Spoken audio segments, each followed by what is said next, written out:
할렐루야. 우리 예수님 살아 계십니다. 우리 예수님 사랑이십니다. 이 땅에 사는 모든 사람들 치고 행복을 원치 않는 사람 없습니다.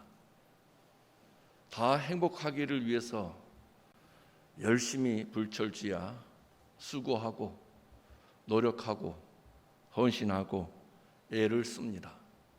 하지만 우리가 쏟아부은 열정과 헌신에 반하여 우리 손에 들려지는 수확물은 극히 적습니다.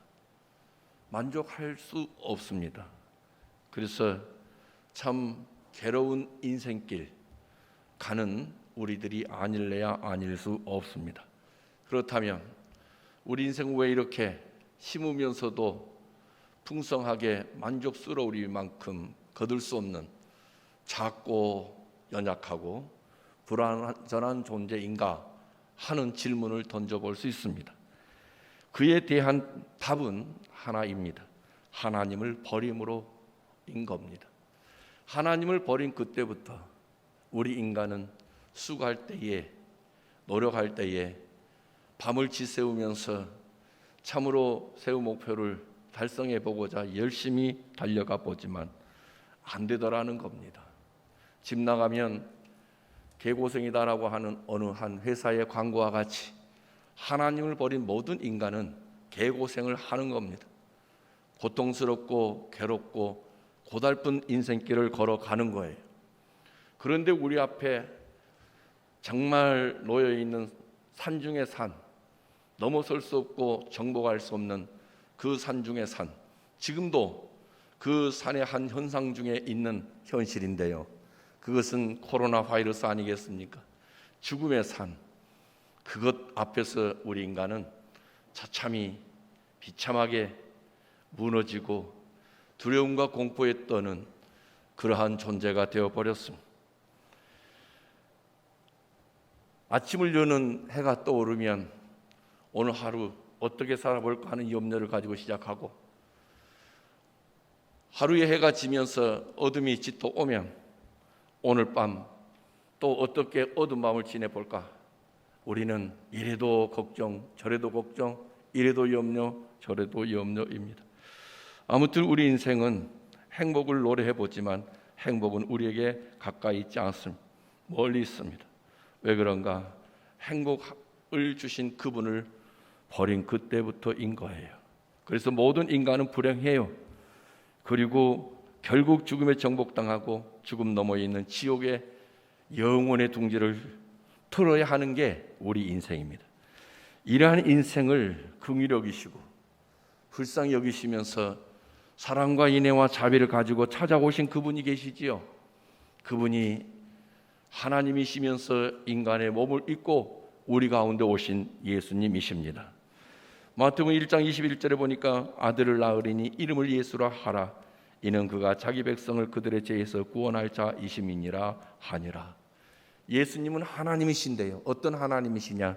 인간의 몸을 입으시고 죄악 중에 잉태되고 출생하여 죄악 중에 정말 고생 중에 고생하다 죽음의 강을 건너 지옥에 갈 수밖에 없는 그들 안고 있는 그 문제, 죄 문제를 해결해 주시고자 오신 구원의 하나님, 구원의 주이신 예수님이신 겁니다.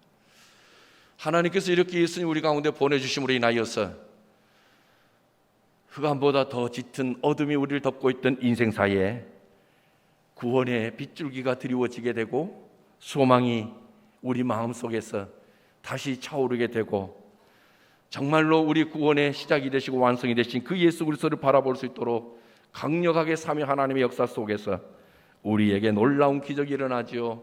예수님이 나의 주 되심이 고백되어지는 이 일 말입니다. 정말 예수님 아니면 우리는 잉태에서 출생과 함께 죽기까지 살아도 살아있는 자로서의 주인으로서의 기적을 일구어내는 주인공으로서의 삶보다는 어떻게 보면 패배를 맛보아야 하는 그러한 존재로 살아갈 수밖에 없었지만 이러한 우리를 살려주시는 구원해 주시는 구원자 예수님 안에서 우리는 아무것도 하지 아니할지라도 그분께서 베푸르신 은혜와 사랑과 자비와 긍휼로 인하여 결국 승리하게 되는 어마어마한 영광을 손에 들게 되고 영광의 자리에 이르게 되는 겁니다. 정말 이 하나님은 의인이 아닌 거룩한 자가 아닌 정의롭고 공의로운 자가 아닌 더럽고 추악한 자에게 관심을 쏟아 부으시면서 우리에게 오신 거예요. 오신 거예요. 죄인을 부르러 오심이 의인을 부르러 오심이 아니라 죄인을 부르러 오신 그 예수님. 사실 하나님을 버린 모든 인간, 아담으로부터 태어나는 모든 사람은 다 죄인이에요. 스스로 아니라고 해도 죄인이에요. 왜? 죽음을 피할 수 있는 인간은 아무도 없으니, 그 죽음은 죄로 말미암아 시작된 것이니, 죽음 앞에서 작아지고 죽음의 삼킴을 당하는 자라고 한다면 분명히 죄인인 거예요. 그런데 그 죄인임을 알지 못한 채 착각과 오해 속에서 의인이라고 주장하고 거룩한 자라고 주장하고 공의와 사랑을 베풀기에 충분한 자라고 주장하는 아주 교만함을 드러내는 우리 인간의 사악한 부분입니다. 아무리 우리가 많이 배우고 또 배워서 학위를 수십 개 수백 개를 갖는다 해도 그것이 우리의 정욕을 잠시 억제하며 족쇄화시켜서 묶어둘 수는 있을런지는 몰라도 그러한 지식이 학위가 우리의 근본을 바꾸어서 새롭게 할 수는 없는 겁니다. 우리를 근본적으로 바꾸어 새로운 존재가 되게 하시는 그분은 땅에 있는 것이 아닌 위에서 우리 가운데 오신 구원자이신 예수님이신 겁니다. 그래서 요한복음 15장 5절에 나는 포도나무다 너희는 가지다 그가 내 안에 내가 그 안에 거하면 사람이 열매를 많이 맺나니 나를 떠나서는 너희가 아무것도 할 수 없음이라. 구원의 주로 오신 예수님은 생명의 나무로서 사실 하나님을 버림으로 인하여서 우리에게 죽음을 가져온 아담의 나무에 붙어있던 우리를 떼어내서 그 예수 안에 들어가게 하신 그 놀라운 역사로 인하여서 우리는 사도 바울적 표현에 의하면 그리스도 안에 있으면 새로운 피조물이라 이전 것은 지나갔으니 보라 새 것이 되었도다. 이제 예수님이 나의 생명의 나무, 나는 그 생명나무신 예수에게 붙어있는 가지로서 나의 힘과 나의 노력과 나의 열심과 나의 헌신과 나의 어떠한 자원에 의하여 맺어지는 열매가 아니라 자연스럽게 나무에서 공급되어지는 자양분과 수액을 먹고 마심으로 인하여서 드러나게 되는 그 열매, 사랑으로 희락으로 화평으로 오래 참음으로 자비로 양손으로 충성으로 온유로 절제로 세상 그 어떤 방법으로도 맺을 수 없는 어마어마한 열매가 드디어 예수 안에서 시작되어지더라는 거예요. 그러므로 우리에게 소망은 땅에 있는 것이 아니고 하나님이시면서 창조주이시면서 피조물에 의하여 버림당하셨음에도 불구하고 우리를 구원하러 이 땅에 오신 그 하나님이신 예수님이 우리 모두의 소망인 줄 믿습니다. 그러므로 그 예수님을 믿는 자마다 멸망에서 영생에 이르게 되는 것이고 죽음에서 생명에 이르게 되는 것이고 지옥에서 천국에 이르게 되는 엄청난 복을 받아 누리게 되는 것이지요. 그래서 우리 안에 들어와 계신 예수님은 한 번 들어오시면 다시는 떠나지 아니하십니다. 우리의 구원을 완성하여 정말로 예수님 보좌 위에 계신 분이 다시 오셔서 육과 영의 이 연합을 통하여 신령한 그 부활체가 되기까지 그리고 완전한 구원에 이르기까지 항상 함께 하시며 우리의 구원을 이루어 가시는 거예요. 결국 예수 그리스도 안에 있음으로 인하여 우리 역시 육체와 함께 그 정욕도 탐심도 십자가에 못 박아버린 새로운 존재로서 예수님이 내 삶의 중심, 내 삶의 전부, 내가 살아가야 할 이유요 목적으로 그분만을 고백하며 그분만을 바라보며 그분으로 살아가는 정말 특별하고도 엄청난 그 능력으로 이 세상을 정복해가는 주님의 사람으로 살아가는 거예요. 누구든지 그 예수 그리스도를 믿음으로 인하여 구원을 받습니다. 가난에서도 구원받습니다. 질병에서도 구원받습니다. 파선에서도 구원을 받습니다. 불행에서도 구원을 받습니다. 결국 죄에서 구원받아 그 예수 안에서 우리의 삶은 천국으로 화하여지는 엄청난 그 영광을 맛보게 되는 겁니다. 우리가 전도하고 선교하는 데 있어서 강력한 무기 중에 무기, 자본 중에 자본, 다름 아닌 이 예수예요. 예수님이 저에게 찾아오셔가지고 나의 마음의 문을 똑똑똑 두드리시고, 내가 아무리 강하게 저항하고 더 강하게 저항한다 해도 그분의 사랑은 포기하지 아니하시고 결국 나의 마음을 만져 그분을 영접할 수 있도록 역사해 주심으로 인하여서 예수님이 영접되어지고 믿어지고 고백되어지고 그분 안에서 새로운 존재로 살아가는 이 놀라운 기적의 역사가 정말 내 이웃에게도 동일하게 일어날 수 있도록, 타민족에게도 동일하게 일어날 수 있도록 정말 오직 그 예수 그리스도만을 전하게 된다면 성령께서 불길같이 타오르는 그 강렬한 능력으로 역사해 주심으로 인하여 한 영혼 한 영혼 추수되어지는 그 기쁨도 그 감동도 더하게 될 줄 믿습니다. 우리의 목적은 교회를 부흥시키는 게 아니라 예수 믿는 자의 수가 더 많아지는데, 목적을 가지고 목표를 가지고 죽든지 살든지 나를 바꿔주시기 위하여 십자가에 죽임당하시고 부활하신 그 예수 그리스도를 증거한다면 이 땅에 예수 믿는 자의 수는 날마다 더하게 되어지는 줄 믿습니다. 예수님이 부흥이시요, 예수님이 부흥의 동력이시요, 예수님이 부흥의 열매이신 겁니다. 우리는 교회 부흥을 사모하지만 예수님은 그 교회의 터가 되어 주심을 인하여서 그 교회의 공동체로서의 한 벽돌 한 벽돌 완성되어지는 신령한 집 완성체를 바라보시면서 영혼을 추수하시는 그 예수의 마음이 우리 속에서 불타오른다면 우리는 이 두함동, 우리가 서 있는 그곳, 아니 땅끝까지 나를 변화시켜주고 새롭게 해주시고 지옥이 아니라 천국을 열어주신 예수 그리스도를 자랑하고 증거하며 전도하게 될 줄 믿습니다.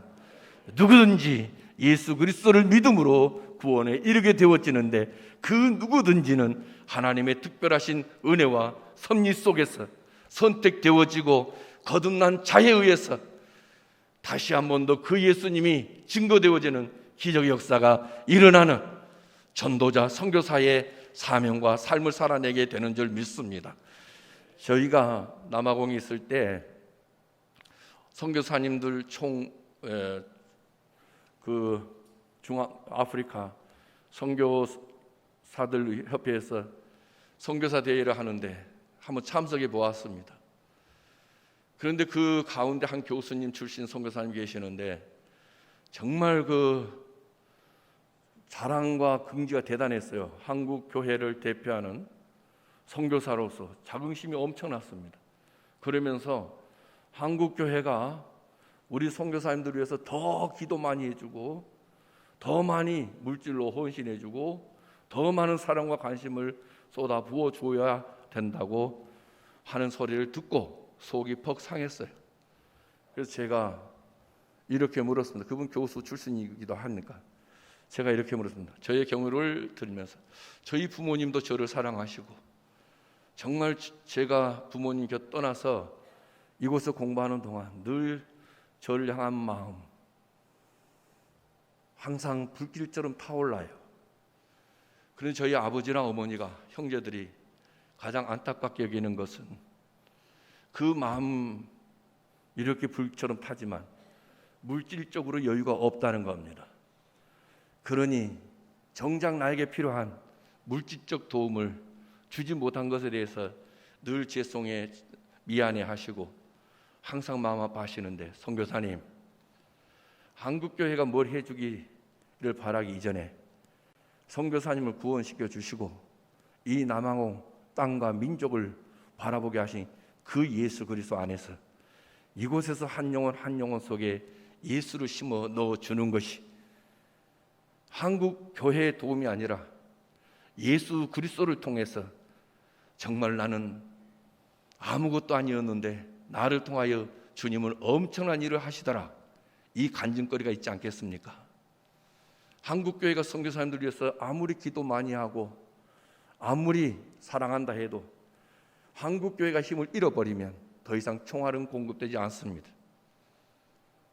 이곳에서 현지인들 전도해서 자립하시고 여기에서 예수의 이름으로 성공하십시오. 그렇게 될 때 선교사님의 정년이 끝나도 선교사님에 의해서 시작되어진 그 하나님의 역사는 계속하여 대의 대를 이어서 꺼지지 않고 더 불길이 타오르게 될 줄로 믿습니다라고 이야기한 적이 있어요. 여러분, 많은 사람들이 선교는 돈이다. 저도 거기 동의해요. 왜? 사역을 해야 되니까 돈은 필요한 겁니다. 그러나 그보다 더 중요한 게 무엇이냐? 한 영혼을 사랑하셔서 그 영혼을 보듬으시고 정말로 갈보리 언덕 위에 서 있는 그 십자가를 향하여 걸어가시는 그 구속의 주이신 예수님으로 충만하게 채워지는 것, 그 예수님이 중요한 거예요. 그 예수님이 시작이에요. 그 예수님이 능력이신 거예요. 나를 바꿔주신 그것 자체가 기적 아니겠습니까? 나 같은 이 죄인을 변화시켜 의인 되게 해주시고 새로운 존재 되게 해주시고 땅에 발 딛고 살지만 하늘나라 시민권을 지닌 하늘의 시민으로 살게 해주신 그 예수님이 대단하시지 않느냐고요. 그 예수님이 어느 영혼에게든 들어가기만 하면 기적은 시작되는 겁니다. 정말로 땅의 역사는 멈추고 하늘의 역사로 대체되게 되는 줄 믿습니다. 어둠이 물러가고 빛이 환하게 밝게 빛나는 줄 믿습니다. 예수님이 돈이에요. 예수님이 능력이에요. 예수님이 지혜예요. 예수님이 전부이십니다. 누구든지 주의 이름을 부를 수 있도록 역사이시는 성령의 능력에 사로잡히기만 하면 그 예수 그리스도로 옷 입고 어둠 가운데에 있는 가장 불쌍하고 가장 비참한 영혼 그 속에 예수를 집어넣어 줄 수 있는 가장 강력한 무기를 가지고 가장 강력한 싸움을 통하여 가장 확실한 승리를 거두어 천국을 도래케 하는 최전방에서의 가장 큰 역사와 능력을 드러내리라 확신합니다. 예수님이 답이에요. 예수님이 시작이에요. 그분이 시작하시면 박성수 열매 아니겠습니까? 여기 계시면 우리 모두가 다 열매 아니겠습니까? 그와 같이 광주 땅이 변화될 것이고 이 민족이 변화될 것이고 정말로 모든 열방이 변화되리라 믿습니다. 우리는 코로나 앞에 떠는 존재가 아니라 이 코로나를 통하여 우리에게 말씀하시는 그분을 더 알므로 그분에게 더 다가서시고 가까이 다가서심으로 내가 세상에 속한 자가 아니라 그분에게 속한 자임을 확인하시고 확신하시면서 내 마음속에 그분으로 더욱 채워가시고 우리 가정도 직장도 사업장도 내가 서 있는 어느 곳이든지 예수로 가득히 채워 어둠이 물러가고 빛 대신 예수로 환하게 비추어지며 통제되고 다스려지는, 그러므로 하나님의 나라가 역동적으로 드러날 수 있는 그러한 기적의 삶을 살아내시는 저와 여러분 우리 모두 되시기를 예수님의 이름으로 축원합니다.